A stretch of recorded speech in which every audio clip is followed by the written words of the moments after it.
حضرت ابراہیم علیہ الصلوۃ والسلام نے دعا مانگی.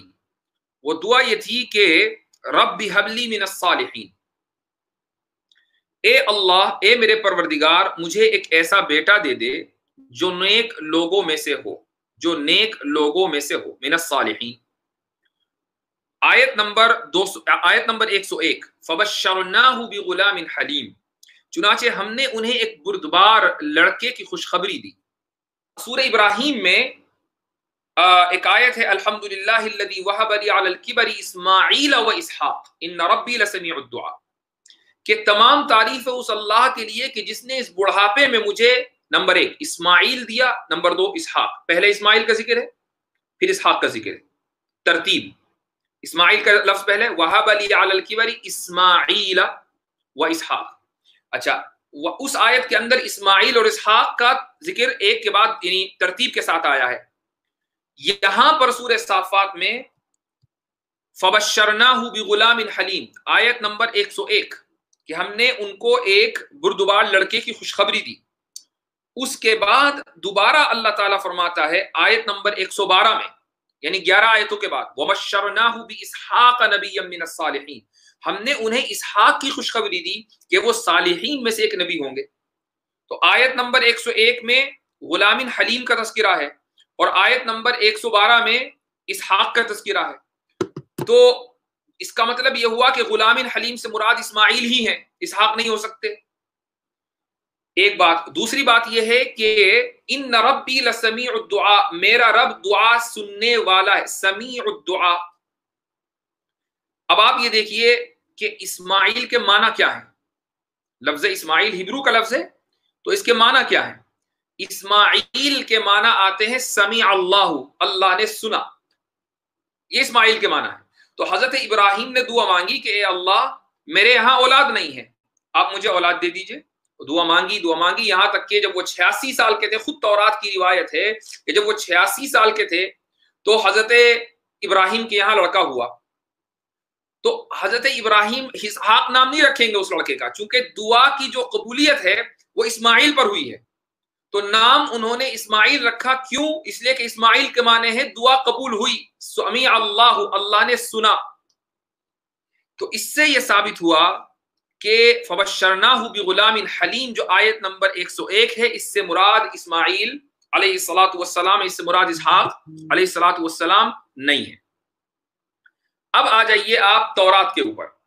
وہاں صراحت کے ساتھ حضرت اسحاق علیہ الصلوۃ والسلام کا نام ہے کہ ان کو حضرت ابراہیم علیہ الصلوۃ والسلام نے ذبح کرنے کے لیے لٹایا، اور پھر اس کے بعد یہ ہوا کہ اللہ نے اسحاق کے بجائے ایک دمبے کو بھیج دیا اور وہ دمبا ذبح ہوا.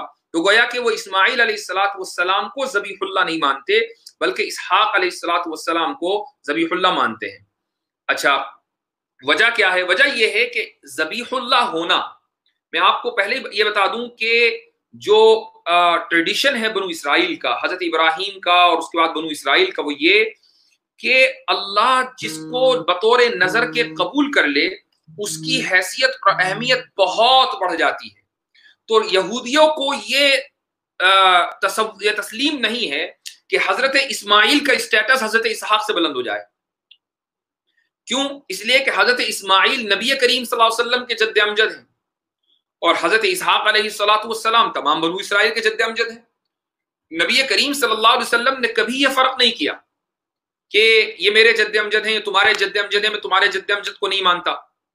انبیاء کے درمیان تو کوئی فرق ہی نہیں. ہم مسلمانوں کا تو عقیدہ ہے کہ اگر اسحاق علیہ الصلوۃ والسلام پر کوئی آدمی 1 منٹ کے لیے ایمان نہ رکھے تو اس کا سارا ایمان غائب ہو جاتا ہے، اس کا سارا ایمان ختم ہو جاتا ہے. تو انبیاء کے درمیان اسلام میں کوئی تفریق نہیں ہے. لیکن یہودیوں نے یہ تفریق کی کہ یہ وہ تمہارے ہیں لہٰذا ہم ان کو نہیں مانتے، یہ ہمارے ہیں تو ہم ان کو مانتے ہیں. تو وہ اسٹیٹس جو ہے حضرت اسماعیل کا لے کر انہوں نے حضرت اسحاق کو دے دیا. حضرت ابراہیم اور اسماعیل علیہ الصلوۃ والسلام کے بارے میں تورات کے اندر خود لکھا ہوا ہے کہ ابراہیم علیہ الصلوۃ والسلام ہاجرہ کو اور اسماعیل کو لے کر جس جگہ آباد ہوئے اس جگہ کا نام ہے بئر سبع. بئر سبع، 7 کنویں. یہ ایک الگ ڈیٹیل ہے کہ اس کو بیر سبع کیوں کہا جاتا ہے، یہ مکے کی وادی کی بات ہو رہی ہے۔ حضرت اسحاق علیہ السلام بیر سبع میں تھے ہی نہیں۔ کیسے ثابت ہے؟ یہ خود تورات کے اندر لکھا ہوا ہے، کتاب پیدائش، تورات کی جو چیپٹر کا نام ہے کریشن، اور اس میں چیپٹر 1 ورس 14، اس کا میں ترجمہ آپ کو سناتا ہوں۔ ترجمہ یہ ہے کہ تب ابراہیم نے صبح سویرے اٹھ کر روٹی اور پانی کی ایک مشک لی اور اسے ہاجرہ کو دیا، بلکہ اس کے کندھے پر دھر دیا، اس کے کندھے پر رکھ دیا، اور لڑکے کو بھی اس کے حوالے کر کے رخصت کر دیا۔ سو وہ چلی گئی اور بئر سبع کے بیابان میں آوارہ پھرنے لگی۔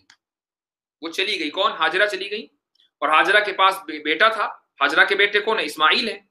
اور وہ پھر بئر سبع کے بیابان میں، وادی غیر ذی زرع جس کو قرآن نے کہا ہے، اسی کو بئر سبع کا بیابان تورات میں کہا گیا ہے، تو بئر سبع کے بیابان میں وہ آوارہ پھرنے لگی۔ اس کے بعد دیکھیے تورات کے اندر یہ بتا دیا گیا کہ حضرت ابراہیم نے لڑکے کو، اسماعیل کو کہاں چھوڑا؟ بئر سبع۔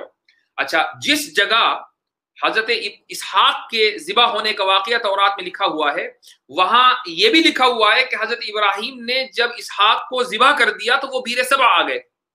تو بھائی حضرت اسحاق تو یروشلم میں تھے 300-400 میل دور، تو وہ ذبح کرتے ہی بئر سبع میں کیسے آ گئے؟ اگر اسماعیل کو ذبح کیا اور بئر سبع میں چلے گئے تو یہ تو سینس بنتا ہے، لیکن ذبح کیا اسحاق کو اور آگے بئر سبع میں، جبکہ وہ 300-400 میل دور ادھر مکے میں ہے۔ تو خود تورات جو ہے وہ کانٹرڈکٹ کر رہی ہے، چونکہ یہودیوں نے جب اس کو تحریف کیا تو بڑی حماقت کے ساتھ اس کو تحریف کیا، خود اپنی چوری کے جو آثار ہیں وہ انہوں نے چھوڑ دیے۔ ایک دلیل تو یہ ہے۔ دوسری دلیل یہ ہے کہ خود جس جگہ تورات میں حضرت اسحاق کے ذبح ہونے کا واقعہ ہے، وہاں اس بات کی صراحت ہے کہ ابراہیم کو یہ حکم دیا تھا کہ آپ اپنے ایک لوتے بیٹے کی قربانی کریں، ایک لوتے بیٹے کی قربانی کریں۔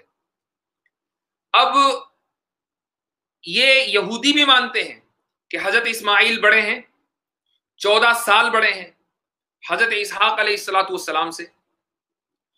خود تورات میں لکھا ہوا ہے کہ جب ہاجرہ کے یہاں اسماعیل پیدا ہوئے تو حضرت ابراہیم کی عمر 86 سال تھی، اور جب اسحاق علیہ السلام کی پیدائش ہوئی تو ابراہیم علیہ السلام کی عمر 100 سال تھی۔ تو گویا کہ اسحاق علیہ السلام کی عمر کے وقت، پیدائش کے وقت اسماعیل علیہ السلام کی عمر کتنی ہوئی؟ 14 سال۔ تو 14 سال تک اسماعیل علیہ السلام اکلوتے ہوئے، لہذا اسحاق علیہ السلام کبھی بھی اکلوتے نہیں ہو سکتے، چونکہ پیدا ہوئے تو بڑا بھائی موجود تھا، اور تورات میں ہی لکھا ہوا ہے کہ اکلوتے بیٹے کی قربانی کرو۔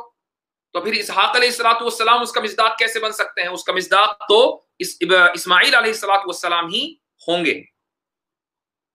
اور ایک آخری بات اور میں بتا دوں آپ کو، چلیے اگر ہم نے for the sake of the argument مان لیا کہ بھائی اسحاق علیہ السلام ذبیح تھے، ان کو ذبح کیا گیا تھا، تو پھر یہودیوں سے پوچھیں کہ آپ ان کی یادگار میں آج قربانی کیوں نہیں کرتے؟